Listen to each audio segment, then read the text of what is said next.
Hey everybody, all five of you, welcome back. Wait, stay there. It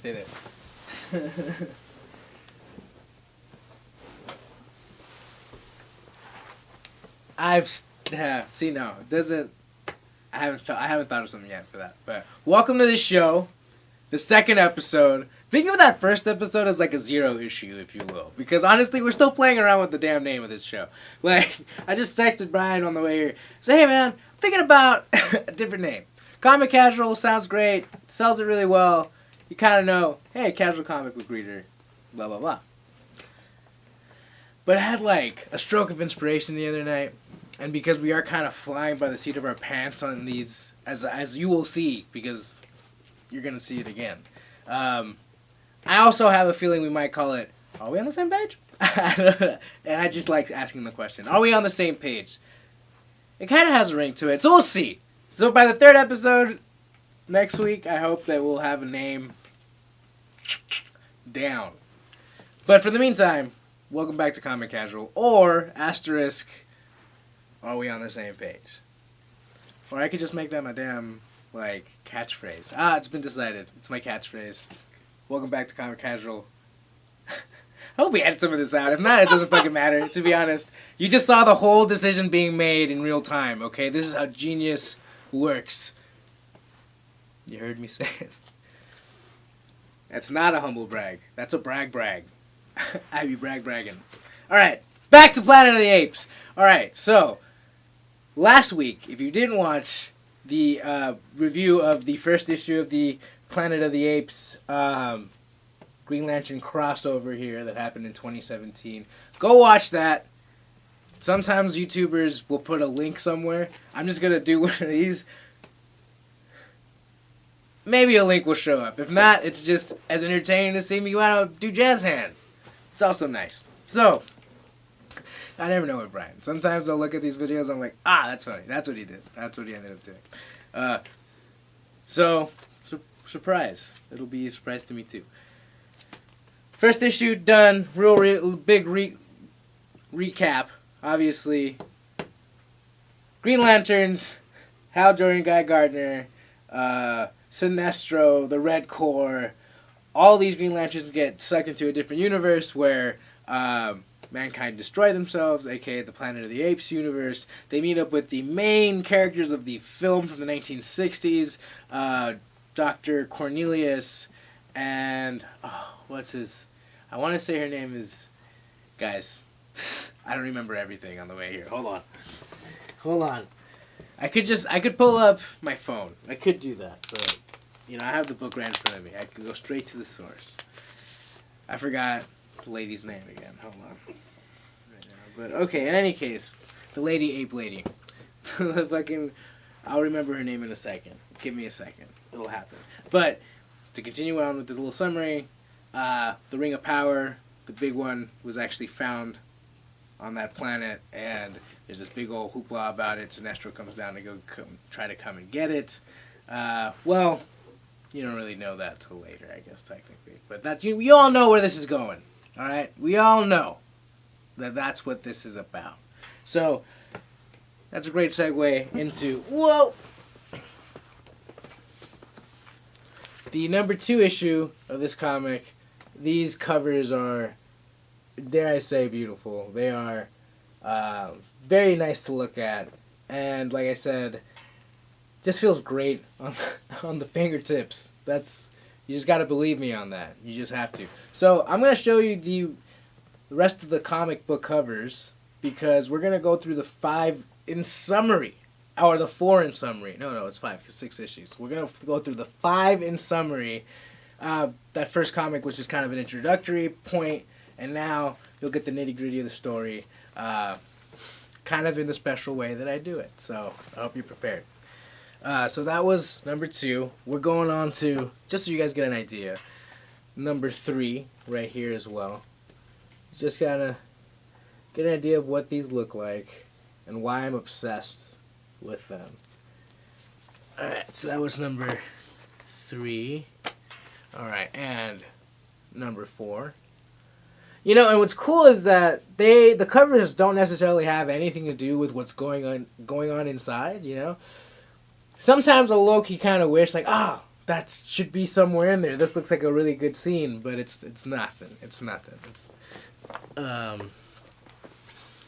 So also, I mean, they just kind of get better. I mean, it's a classic cover. This should be Hal Jordan's Green Lantern here, if I'm not mistaken. And last and not least, this really rad one. Like, I would frame this. Just the color on it is great. It's one of those like old movie posters. I forget what Planet of the Apes movie poster this is. I don't think it's from the original though. I could be wrong. It has been quite a while since I've seen the original. But yeah, great covers, very nice to look at, frameable as you've seen. Yeah. So now that we are acquainted with the artwork that kind of got me sold in the comics to begin with, let's go on with issue number 2. Approximately. So last time we left off, Hal Jordan was actually being stranded in the new place. He saw the Statue of Liberty like Taylor did in Planet of the Apes. He woke up and he said, "Damn you all to hell!" And that's where these panels kind of start off at, right? It's literally where we last left off. Quite literally where we last left off. But here's this cool point. He gets poked by a stick. Real, what's that movie, Brian? With, you want to see a dead body? And they poke it with a stick and the train tracks the kids. What is that movie? Stand By Me! It's a very Stand By Me moment. Just kind of like, just poke him in the face. Is he still alive? That's funny. But at first, see, what's funny is at first read, I thought that was water. Like, I thought they were being really nice to him at first, which is why, now even seeing it again, it makes me laugh just because I thought, oh, that's nice. Like, they're giving him, like, water through this tube thing. No, they're just kind of, like, poking and dabbing a stick in his cheek, I mean, if something's going to wake you up, it's going to be, like, a stab thing in your cheek. See, and he was even worse, is I'm thinking, oh, look how nice. Even now, I forget what the next panel is. It's, that...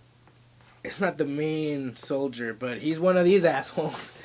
He's one of the soldiers that belong to the Planet of the Apes. I don't know if they ever say this guy's name in particular, but yeah, that's what's happening. They wake him up. They're on the beach.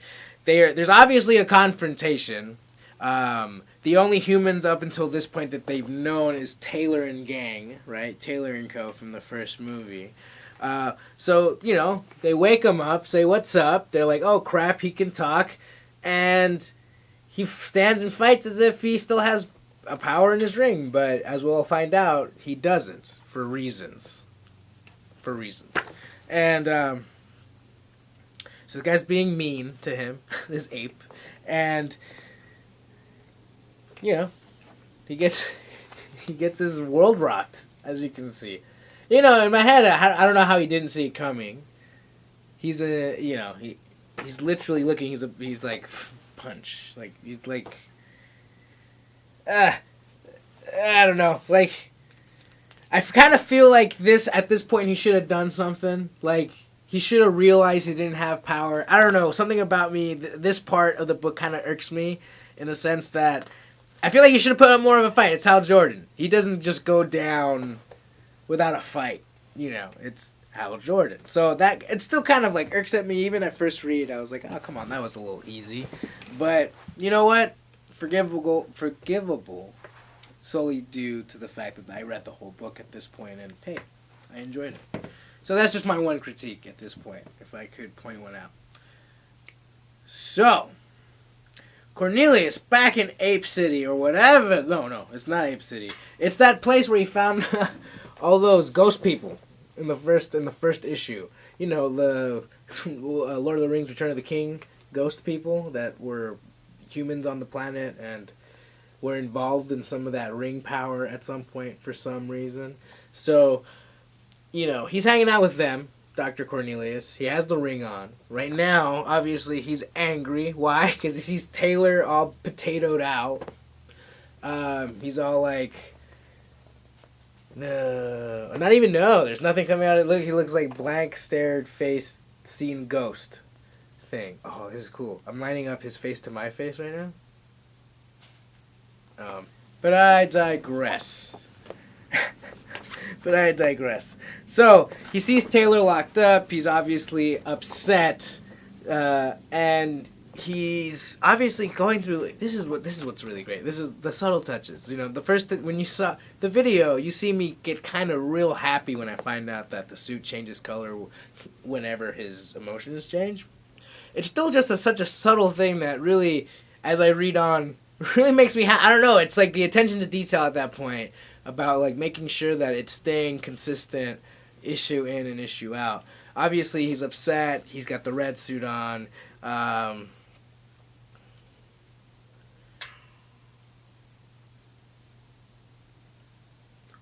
Hold on, I don't want to miss something here because I feel like I'm missing something here. And not that it's uber important, but I feel like storytelling wise, I feel like there's something I should be addressing in this panel, so I need to see real quick before I move on.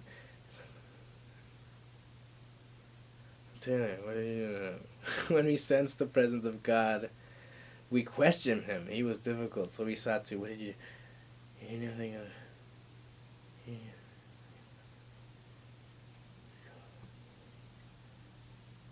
So apparently Taylor just like freaked these guys out. Like, something happened between Taylor and these, like, ghost people. And I'm not sure what it is. Because even at second read at this point, I don't understand why they're so upset. Because you don't really see Taylor's journey. Unless there's, like, a comic out there somewhere that you could point me to. Where it's Taylor leaving the Ape City and getting with these people. Because there's no context at this point. So you can't blame me. You can't blame me. This comic casual. We're keeping it casual, all right? You can't blame me. But obviously Cornelius is upset because him and Taylor are friends. And he goes on like a non-murdering spree. Maybe he did kill him, I don't know. It's not clear. I mean, they're hurt. They're definitely not getting up in 10 minutes, I'll tell you that. You know, it's kind of a really nice moment here at this point. I mean... It's almost... It's not like the roles have reversed, but, I mean, Taylor obviously dead. Dr. Cornelius, a character that in the movies was very much in line with almost a dogmatic fascist state's propaganda against a specific creature. Sort of the way we treat pit bulls to some extent. I'm not trying to equate it exactly, but it's the idea of like... This creature, though it lives and thrives, is banned from certain places and things. You can't really bring them around. Solely based on how they were born as creatures. It's not even, at this point, it's not even, it's creatures. This four-legged thing that has a bad rap, to some extent, right? So, like, and just to continue on that thread, the reason I also feel that this is very sweet is in that he is obviously very remorseful and morose. Taylor, when someone switches your mind on something, think about someone in your life that, like, turned a thought around on you. Think about that moment, right? If that person's still with you, great. If not, think about the day they left you. I don't want to make this all sad or whatever, but it's just that idea of, like, you flipped my world on its head, and he recognizes he is a better person, ape. He's a better being for having met Taylor and having had that interaction in order for him to kind of turn the table and tie it in his head about how he feels about humans. Right? And to some extent, I mean, Planet of the Apes came out in the 60s, so it's kind of in line with those X-Men comics where it was sort of a cultural I want to say, well, I'm losing the word here, but it's sort of like a mirror up to society. At that point, it was the 60s, the civil rights movement was happening. The same way I feel like the X-Men was originally sort of created to sort of parody minorities and minority struggles and minority storylines in comics. I feel that I kind of that vibe kind of gets. I get that vibe from these pages. I guess is what I'm trying to get to in any sense. So, moving forward. So, apparently the god that... See, they were upset that he didn't worship the same god as them. That's what basically that last page was about. That's why they killed him, right? So the god... He's like, show me your god, basically, Dr. Cornelius, to these ghost people from the Forbidden Zone and on the Planet of the Apes. They go to the spot that he says, you know, oh, this is our deity, this is our god. Cornelius looks and it's obvious to him. He's like, this is not even a deity figure. However you would say that, I would have looked it up in the thesaurus if I had the time. But he basically just shows them that it's a machine, you know. It's just a missile. That's what's worse. It's actually the thing that destroyed the planet that they live on to begin with. But they're so far removed from that history that they falsely attribute it and its power to something benevolent when its original incarnation was for malevolent purposes, right? Which is a nice, you know, like I said, good writers get your wheels turning, and it's just those subtle little things that make these comics worth reading, in my opinion. So last time we left off with the Lanterns and the Guardians. The Guardians were like, hush, hush, everything's cool, there's no fire. Guy Gardner being Guy Gardner, the warrior, was like, nah, son. Tell us what's going on. He basically marches down to headquarters, right? And gets up to little blue dude's grill. Little blue dude. It's definitely out of focus there, so bam, probably has a better view. And he basically demands to know what the hell is going on, right? Obviously, the spiel's about to start. He's like, no, nothing's going on, still no fire. Wise blue little dude with the beard comes down, and he's like, yo, yo, yo. They deserve to know what's going on. Let's not make this as proprietary as it once was. There's a crisis, and we need all the help we can get to avoid it, right? And I am going along this a lot faster than the first one because we're going through all 6 right now, right? I'm going at it. You know, you're gonna get the summary, you're gonna get the pages, but just know that I'm coming at you with it.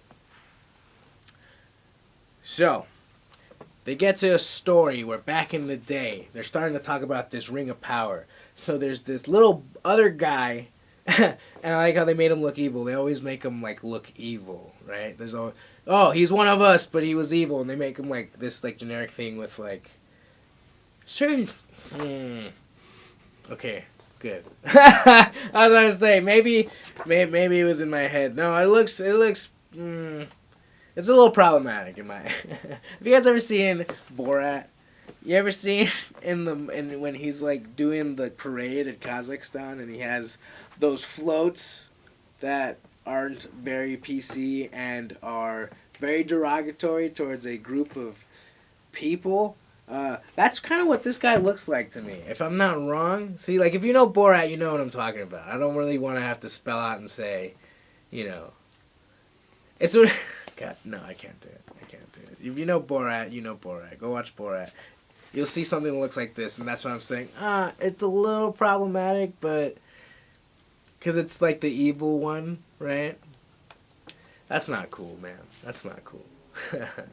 I see what you did there. That's fucked up. But, who drew this? Who drew this? I'm over here complimenting it. No. It's just, if anything, it's just the shadows. That's what it is. Moving on. They talk about this guy who made that ring of power, and this was like eons and eons and aeons ago. Wait, what's the planet? Oh, oons ago? There it is. And they talk about this Green Lantern that as far as I can tell, this is the first time he's appeared in the comics.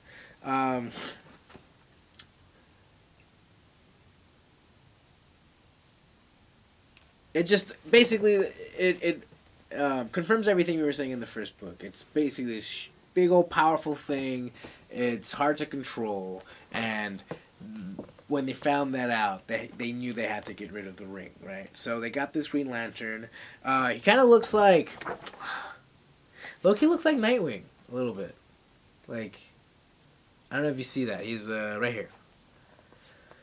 So it's like a humanoid person thing, and he's a Green Lantern. He's given the task to go and hide it in like this place where they assume no one will find it because it's the planet of the apes. So well, actually, you'll see. I don't want to get too ahead of myself, but that's the mission for this Green Lantern of a long time ago, is to go and hide this ring. So they get done telling Guy Gardner all this, and they basically say, hey, let's get the team together, Ocean's 11 style. Let's go get this ring and Hal, and kicks in Astro's butt. Meanwhile, Hal is having one hell of a time.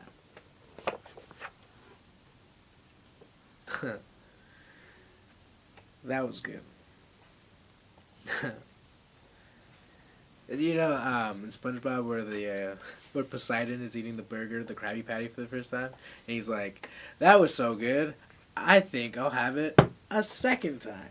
And then he regurgitates the burger back into his hand, and it's a full burger, and he eats it again. That's how I feel about that joke. Is that I wish I could hear it for the first time again. Anyway, Hal's having one hell of a time in jail, and there's Dr. what's his name, Mazius. What's his name? What is his name? What is your name, child? His name is Dr. Zaius. Look, don't judge my life. All right, this is after work on a Monday. You be sharp, okay? You be sharp, yeah, okay. So Dr. Zaius and this big guard dude. I know he's got a name. I don't, off the top of the dome, I can't remember. I'm going at this fast. So him and his main man soldier guy here are, whoa, are talking about how Jordan all like, oh, he can talk, and they talk about Taylor, and it's always kind of relating back to like, oh, humans, we can't trust them. They can't be trusted, right? Okay. My name is. Let's do a little dialogue here. Apparently, I can't miss this part. My name is Hal Jordan. He says, I come from Earth. Another Earth, I guess. I was fighting another man when I came here. He asks again.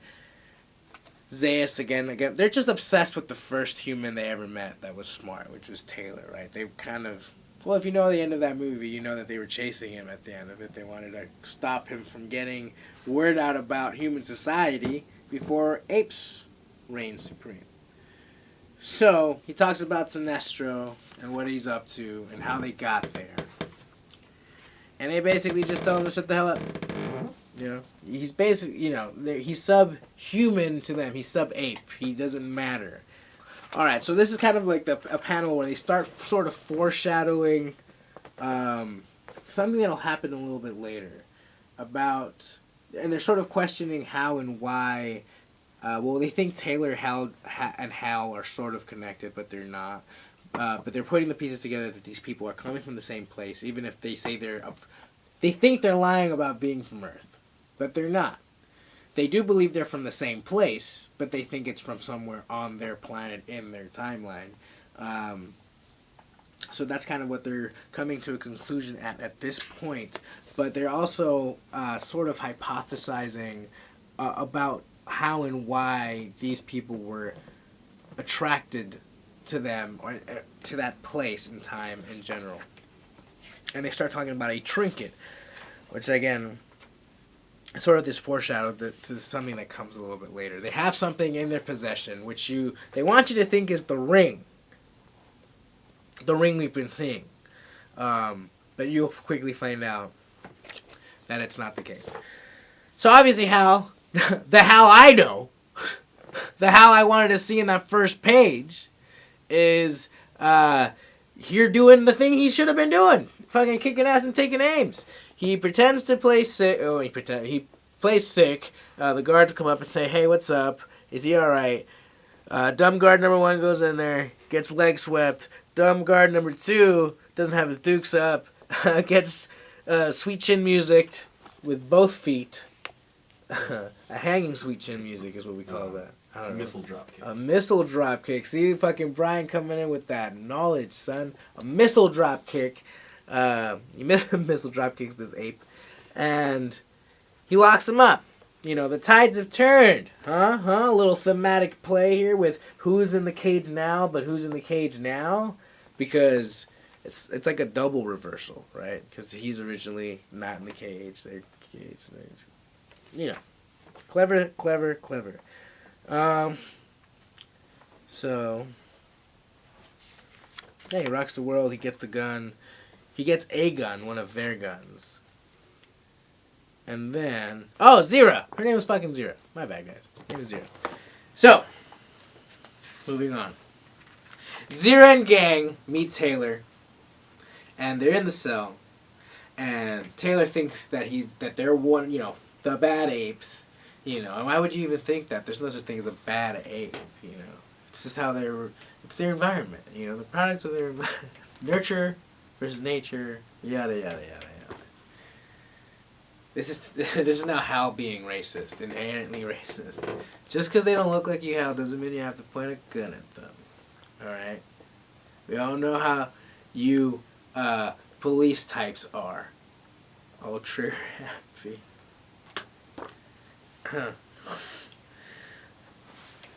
Anyway, it's a little political zingers in there for you. But when you're talking about like a space corps of like space cops, like it's kind of like a natural place to go, in my opinion, in my humble opinion. And by the way, we're keeping the shirt and tie look for every episode here on out, because I think it looks fucking dope. When we're talking about comic books and a shirt and tie, like a nice shirt and tie, right? I feel like I'm the host of the Daily Show.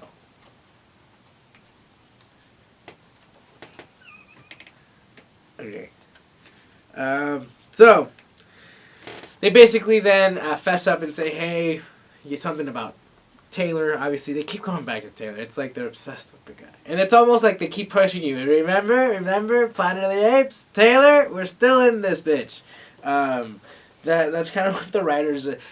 Like I said in the first review, repetition is key in comics because they want this very well could be the only issue you've read so far. So they want to make sure that you know this point of exposition for the remainder of the story, at least outward. So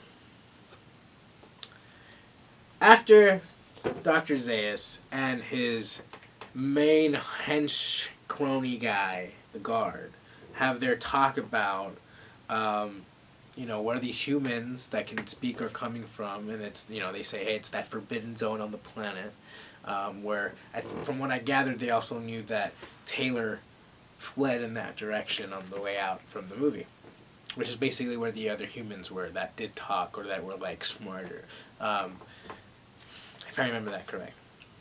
So Dr. Zaius is there hanging out in his study, and somebody, an unnamed ape, a red-shirted ape, he's not doesn't have a real red shirt on, but you know what I mean. It's a non-essential character. He's just there as fodder. For what, you may ask? You'll see. Dun dun dun. Wasted. If I could ask for one edit, just when that wasted happens, to put the 5 stars from Grand Theft Auto, the one thing I ask, if you don't have to do it, but it'd be nice, because it'd be funny, and so yeah, you just see this guy get killed. He comes as a messenger, which is what's really horrible about this. He literally killed the messenger. He didn't have to he didn't have to kill that guy. Sinestro's a dick. Like they go over the top with him in this issue. I feel like they're like, no, he's evil. Let's not forget. But his story in itself is really complex. You know, like he wasn't always this way. He was a Green Lantern, right? I mean, he at one point had morals that aligned themselves a lot more with the Green Lantern Corps than the fear-based power that he's going with right now. So it's still to me really odd. I mean, his name is Sinestro, right? Obviously, and he looks like the devil. So he's, obviously evil. But from what I've read in I mean, he's always some sort of like an anti-hero type of figure, like a Loki type figure. Sometimes, depending on whether because all he's after is power, really. That's what he wants. To say that in itself is an evil thing, I think, is an injustice, just because it's not. It's very subjective. People gain power by different means, and sometimes some of those people that get power hurt more people on the way up than others do. It's just the steps you take. So, I mean, I feel like Hal Jordan, one bad day. If we're going to keep it into the DC universe, one of the best lines of literature ever written was in that Joker origin story. What is it called? Oh my god. Where, they see him be the comedian and he gets stuffed to the acid. The Killing Joke. One bad day. Everyone's just one bad day away. I think Sinestro is actually a really good example of that with Green Lantern in that portion of the DC universe. Just you're one bad day away, So obviously Sinestro does his Sinestro thing and kills that dude, the messenger. We're back to Kilowog and Green Lantern's basically suiting up, getting ready to rob the casino. Because this is still in the middle of their Ocean's 11 moment.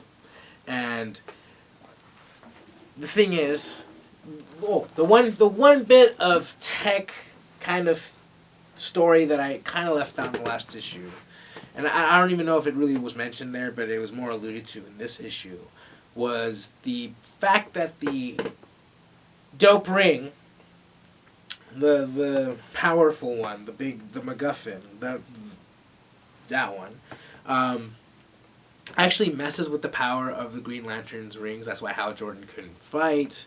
That's why Sinestro right now isn't in his yellow suit, is because it's getting interfered with by the all-powerful ring. Which is cool because you kind of see these characters out of their element. You never really see them outside of their suits. So it's really nice, kind of like in Iron Man 2... was it 2? No, it was 3. Kind of like in Iron Man 3 when they wrote like part of that third act of him not even in the suit. It was nice to see kind of Tony doing his own thing with his ingenuity, right? At least in my opinion.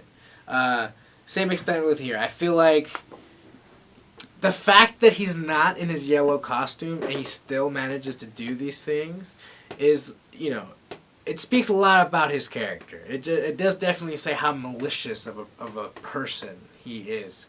Because even without the power of the yellow ring, which enhances someone's ability to try to strike fear in others, he's still, it's not like he needs the ring's help, if anything, like, he attracts the ring because he is that awful of a fucking human being. So, again, Guy Gardner, Kilowog, the Green Lantern Corps getting ready to go kick ass and take names. Kilowog is confused, however, as to why they are where they're at. Right now, they're in Amanda Waller's FBI spot, and apparently Guy Gardner's saying that she owes him a favor. I don't know if that's a nod to another book or another series. It might be.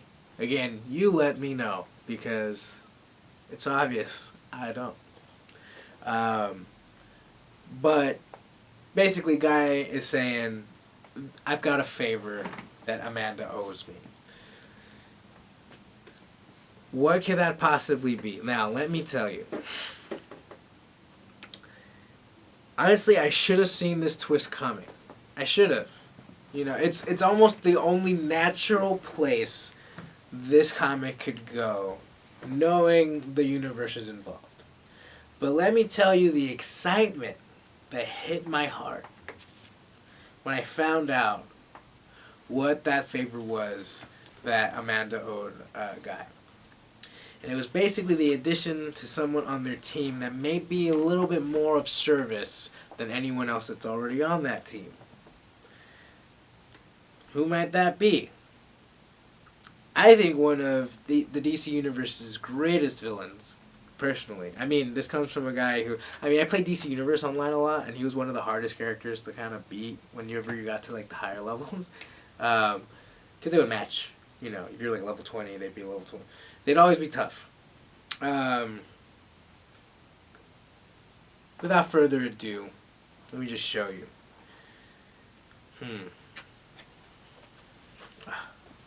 That I'm gonna show you right now. Gorilla Grodd getting ready to go.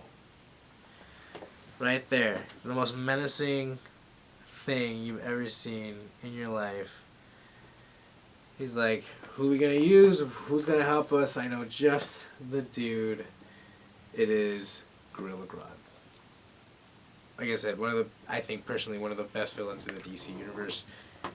Just a cool concept. It's just this ape that has the power to, like, obliterate your brain. So it's pretty dope. And honestly, when I first saw it, I got just like, I literally yipped. I was like, hee. It was cool. Just because it's always when you see the history being kind of, you know, the DC universe is a very extensive history. It goes back damn near a century now, almost. You know, I mean, I'm rounding up like 60, 70 years. But it's always cool to see characters like Gorilla Grodd being pulled from the shelf when it seems, not only does it seem appropriate, but it's almost like a nod to just how extensive the universe is. He's not just a Flash villain, you know. He is a DC villain. Because that's how long he's been around, and he deserves that respect. So, with that being said,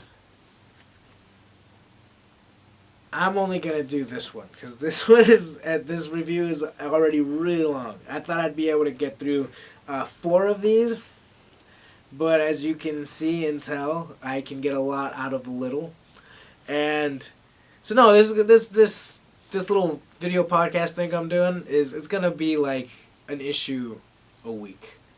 So if you're ready to hear me talk about one issue for 30 minutes, that's what the show is, apparently. Because that's what it is. You just seen it. Yeah, I can't. There's no way I'm going through five more of these in roughly the 5 minutes I thought I could do. I thought I'd be able to do 5 of these in 35 minutes. But to do that, I'd have to get rid of a lot of the nuance that goes into what makes this book so good. Just to begin with, from the get-go. The writing in itself, the way how I mentioned in the first review, that the intertwining of these 2 story threads and plots, because it doesn't stop. It's just this constant motion. What's going on with the Planet of the Apes and whoever's there? What's going on with the rest of the Green Lantern Corps?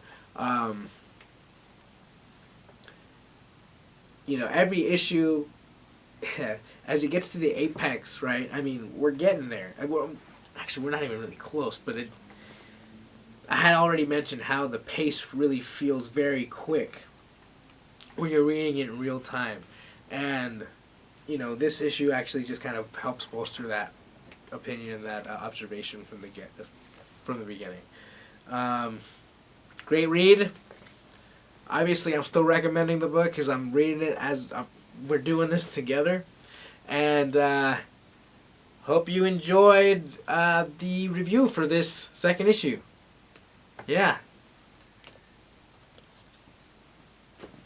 That's what... Because that's what it was. That's why you clicked on the link. So... what was the thing I said I was going to say? The new catchphrase. What was it? Are we on the same page? Ah! You see? That's how that works. We on the same page? Alright. Catch you later. Alligator. After a while. Crocodile. Gorilla Grodd. Shit.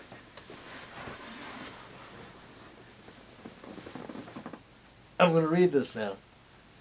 Again.